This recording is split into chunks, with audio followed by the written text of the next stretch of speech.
Cowboy Cerrone takes on Jorge Masvidal. We got Cerrone as a minus 160 favorite. Come back on Masvidal plus 140. What's your take here? Going to take the dog here. I think with Donald Cerrone been looking fantastic at 170 pounds, and we just wow about this guy every time we talk about him at 170 pounds. Just looking fantastic. Nobody expected him to go out there and dust a guy like Patrick Cote, who's got a granite chin, or a guy like Rick Story, who has a granite chin. And even that last fight against Matt Brown, talk about granite chins. He goes out there and he's looking fantastic. The thing is, and I've been waiting on it, he always fights worse when he's on his back foot. It's just the way it's always been for him. When you look at the biggest losses in his career, whether it be Nate Diaz or whether it be Anthony Pettis, it's, maybe when they're in his head, but he's fighting off the back foot as a result. So now in this last fight against Matt Brown, I'm thinking to myself, wow, Donald Cerrone's looking better than he ever has. And he draws Matt Brown, a perennial tough out for anybody. But Matt Brown's never going to take a step back himself. So you're going to have to fight on the back foot. So how is Cerrone going to do in there? So I watched that fight live in Toronto. And I guess everybody had it scored for Cerrone anyways, but I wasn't seeing that. I was seeing Matt Brown march forward and break this guy and hurt him and cause Donald Cerrone to be thinking, oh, man. He dropped him at one point. He dropped him earlier on in the fight, absolutely.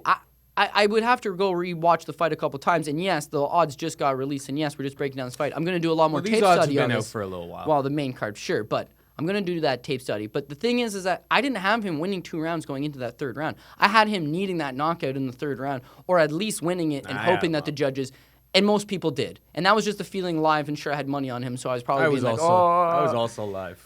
Yeah, exactly. But you're thinking to yourself, maybe, I really hope Donald Cerrone wins this round. What's worst case scenario? Worst case scenario, maybe it's 1-1 or he's down 2-0. But the thing is that Matt Brown's just very easy to hit. He's got a great chin, but his striking defense is not amazing. So as a result, he's getting slammed in the head multiple times with those kicks. And the kicks are hurting him. And eventually the kicks knock him out. But there's no doubt that the blueprint, he was attempting to follow the blueprint of bully Donald Cerrone, and I thought he had more success than anybody else at 170 pounds has to this point. And I think with Jorge Masvidal can be that bully. He can be that guy that gets in Donald Cerrone's face. When he's on, this guy is on. And if he can fight him the same way he fought Jake Ellenberger, he was killing Jake Ellenberger by moving forward, being confident, hitting this guy. That's going to cause Cerrone to move backwards. I think Masvidal for dog money is a little more appealing, and I think I'm going to make my play on Game Bread.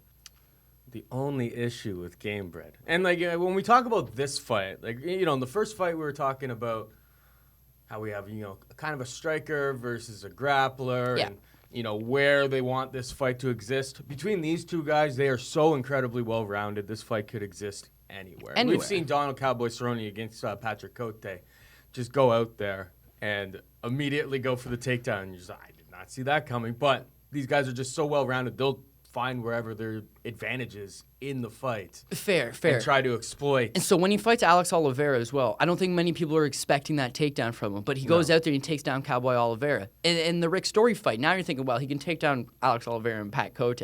But he's not going to be able to take down a guy that wrestled D1 like Rick Story. He goes down and take Rick Story down too. His wrestling's phenomenal. Yeah. But in that Matt Brown fight, he's getting stuffed in the takedowns. He's attempting the takedowns, but it's coming up short every single time. And Matt Brown's a guy that had been taken down many times in his career, so had worked on that specifically. When I think about Masvidal, I'm not saying that he's going to try to take him down.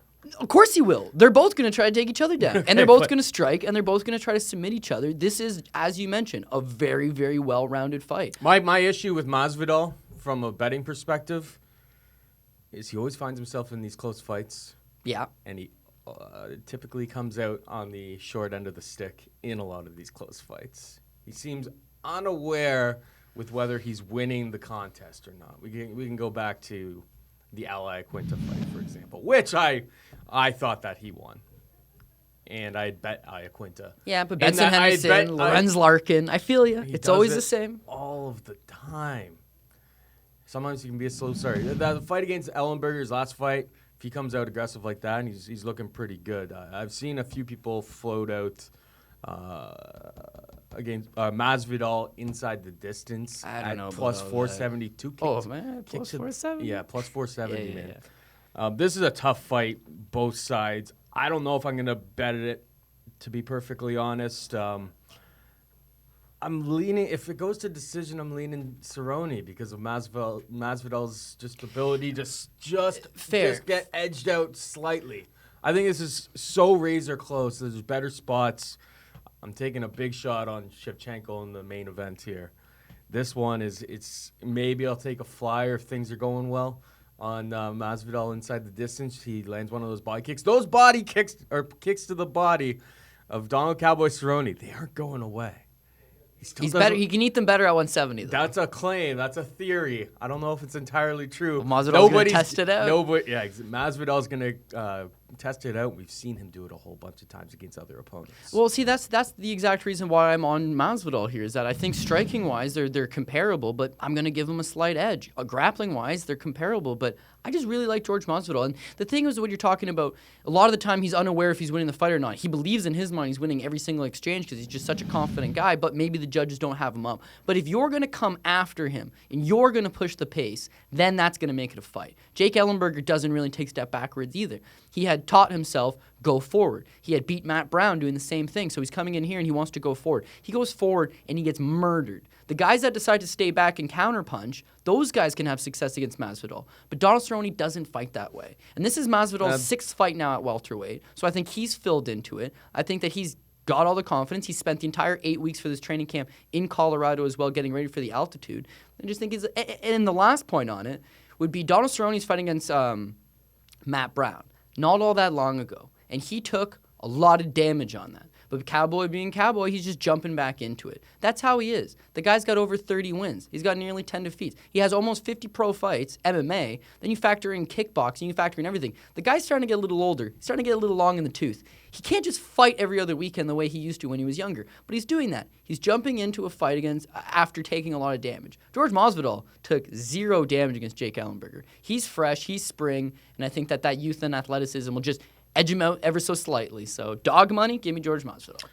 For the record, I think we're being a little harsh on Jake Ellenberger, just in the sense that his ankle got caught. He was getting destroyed the entire time. So I don't care that his ankle got caught. I don't fully, care. completely getting dominated. But his ankle getting caught saved him from taking more concussive blows. I don't know. There was no working your way back in there, man. He probably wasn't. He was gonna lose. Yeah. He was gonna lose. He was getting tagged. He was getting.